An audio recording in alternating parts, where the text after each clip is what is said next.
Пожар беснее над преспанските села Арвати и Крани. Во текот на вчерашниот ден пожарот се прошири и кон селото Сливница, на простор кој е недостапен и на кој има експлозивни тела од Првата светска војна, кои од топлината експлодираат. За гасење на пожарот имало обиди и за интервенција со 2 авиони, но поради временските услови истите биле неуспешни.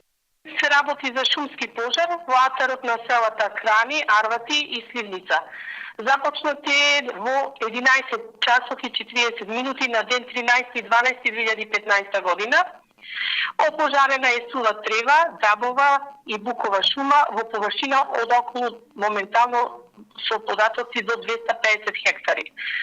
Ангажирани се едно противпожарно возило и 5 пожарникари, 4 возила на македонски јавното предпријатие Македонски шуми Преспа во Ресен со 12 вработени, едно возило на ДЗС Ресен и 2 авиони на Дирекцијата за заштита и спасување.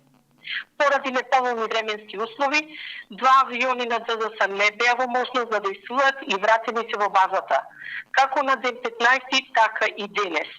Гаснењето на пожарот е отежнато поради присуство на неексплодирани гранати, бомби и куршуми. Пожарот се уште е активен на татарот на селата Брајчино, Арвати и Сливница и екипите се уште се на терен и се работи за негово локализирање. На пожарот кој избина околу 200 хектари дабова и букова шума, првично било интервенирано на 13 декември, но поради непристапноста на теренот, пожарот продолжил да се шири, со помал интензитет и кон селото Брајчино, но карактеристиките на тој терен не дозволуваат брзо и натамошно ширење на огнот.